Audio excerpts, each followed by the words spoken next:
In both Destiny 1 and 2, we've been taken all over the solar system, from the deserts of Mars to the jungles of Venus. These destinations have formed the backbone of our relationship with Destiny. They're how we experience the universe Bungie has created. However, some of these destinations are better than others. In this video, we're going to be ranking all of the destinations in both Destiny 1 and 2, from worst to best. As a side note, just before we start, hub worlds such as the farm and the tower won't be included in this list, just the main locations you visit as part of the main story and in expansions. Number 12. Mercury, Destiny 2.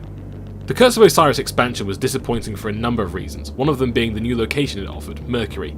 We'd been to Mercury before in Destiny 1 as part of the Crucible and Trials of Osiris, but never as a location we could explore. When we finally got the option in Curse of Osiris, needless to say, it wasn't what we were expecting, or at least what I was expecting. The main play area itself is appallingly small, with only one public event and one lost sector, and no option to use your Sparrow, making getting around a frustrating hike. Bungie's flair for art design is here in the simulated past and future, however both areas are only accessible through the supposed game-changing infinite forest. While it is a cool idea, after a while it only ends up being a chore to navigate through, which all of this leads to Mercury being at the bottom of this list.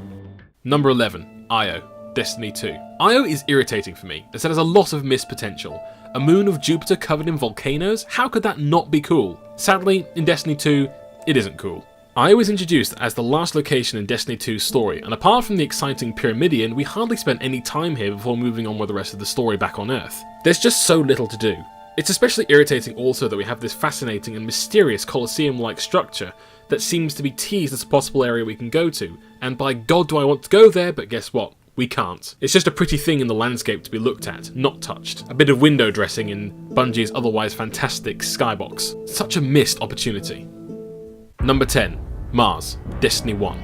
Like Io, Mars is the last destination we're taken to in Destiny 1's campaign missions, and by this point in the story we'd already seen a bunch of abandoned and ruined architecture on Earth, the Moon, and Venus. By this point in the game, it wasn't anything really new apart from the fact that it was all covered in red sand. The Cabal architecture does add a nice flair however, especially with the battlefields and the conflicts against the Vex going on around you, adding a bit more interest to the otherwise red wastes. It goes without saying that Bungie's amazing skyboxes are on stand once again. Having the Black Garden there helps as well, because that in itself is a pretty interesting area, but sadly, unless you read the Grimoire, it's not really explained very well. Number 9. The Moon, Destiny 1. The Moon is in the unfortunate position of being the Moon. It's a grey, featureless wasteland, only made slightly better by a pretty skybox. The real focus of the Moon destination, however, is the Hellmouth, the Hive's labyrinth.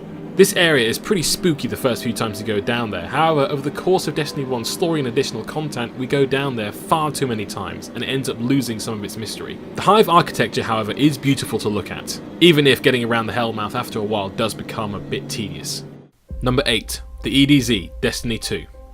The EDZ is probably the largest out of all the locations in Destiny 2 and 1, with a wide variety of public events, lost sectors, quests and adventures of all varieties. It also has a special place for being the first destination we get to properly explore and get lost in when we first played Destiny 2.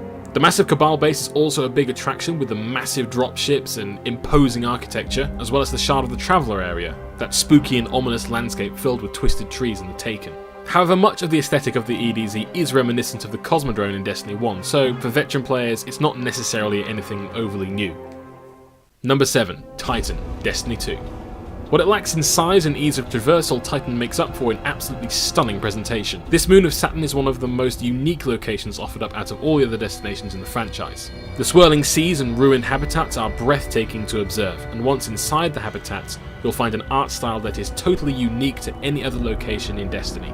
Looking up into the skybox and seeing the Dreadnought in its hole in Saturn's ring is also a great demonstration of how good Bungie is at storytelling through the environment. However, Titan's size is what lets it down most of all. Once you finish the story missions, there's nothing to really come back to apart from the strike and the handful of public events. Number 6. Venus, Destiny 1. Out of the destinations mentioned so far, Venus in Destiny 1 has the most variety in its environment. You've got alien jungles, plains of volcanic rock, overgrown cities, and the Vex architecture is up there with the Hive as having the most unique design out of all the enemies in the game. Destiny's first ever raid, the Vault of Glass, is also located on Venus, lending another layer of nostalgia for those long-time players and hardcore guardians. Nothing else comes close to matching the feeling of delving deeper and deeper beneath the planet's surface into an ancient Vex labyrinth. It's as close as we're going to get to Indiana Jones / Uncharted / Lara Croft in space, and it's pretty awesome. Number 5. Mars, Destiny 2. The Hellas Basin, introduced in Destiny 2's Warmind expansion, learnt a lot of lessons from how crap Mercury was. We've got a couple different lost sectors, a few different public events, and the introduction of Escalation Protocol is a great inclusion. There's also plenty of hidden secrets and collectibles to hunt and grind for, keeping the player coming back to this location for decent reasons. However, similar to the EDZ, we've been to Mars before, and we've seen giant robot pyramid diamond things done before in Destiny 1's Plaguelands, so it isn't 100% unique. There's also a criminal underusage of Stephen Fry's The Concierge AI, which just cannot be forgiven. The Clovis Bray Corporation is the leading innovator in the most prosperous time of human history. Number 4. The Plaguelands, Destiny 1. The Rise of Iron expansion pack was a pretty decent way to end Destiny 1's journey, as it offered us an opportunity to revisit the destination where it all began, albeit under a different light. The Plaguelands location takes place in an area off to the side of the first location Destiny players are introduced to, the Cosmodrome. This is probably the greatest demonstration of Bungie at its best when it comes to environmental storytelling. Those parts of the Cosmodrome we had been to before are now buried under snow, while the Seaver machines make their presence felt on the world, adding a new layer of rediscovery to an old area. The main add-on location itself is a decently sized expansion with plenty to do to keep yourself busy across the map. Visually it's a feast for the eyes as well, with the fallen castle dominating the skyline and the Seaver Vault itself being appropriately massive and menacing. Not to mention the Archon's Forge Horde mode game type was also a nice inclusion that kept extra investment in this new destination going on for a good while after its initial release. Number 3. Nessus, Destiny 2. If you've been paying attention so far, I've made it a point that repeated architecture and art design can be a mark against the location if we've seen stuff like that before. Therefore, you might think that Nessus will be lower down on the list, seeing as we've seen Vex designs plenty of times before on Venus and in the Black Garden on Mars. However, there's just something about Nessus that makes it work so much better than any of the other destinations mentioned previously. It's all just so alien, unlike anything else on this list. You've got enormous red trees and rivers of Vex milk stuff. Out of all the other locations on this list, Nessus truly gives the impression that you're on an alien planet. With a plethora of public events to choose from and associated questlines, coming back to Nessus is not a chore at all, but a joy. Bungie's environmental storytelling is once again on fantastic display here, as when Destiny 2's Raids was introduced on the Leviathan, the ship itself appeared in the skybox where there had been nothing before, truly adding to the feeling that Destiny is an always evolving world. Number 2. The Cosmodrome, Destiny 1. Some locations might have more to do in them, some might be better to look at, but the Cosmodrome is where it all began, and will therefore always have a special place in veterans' hearts. There's just so much detail packed into this area.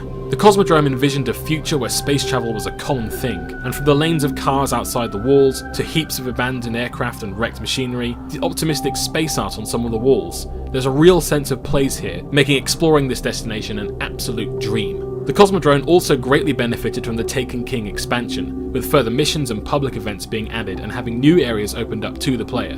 For example, getting to the top of the rocket tower and being able to look down over the entire area you're so familiar with is breathtaking.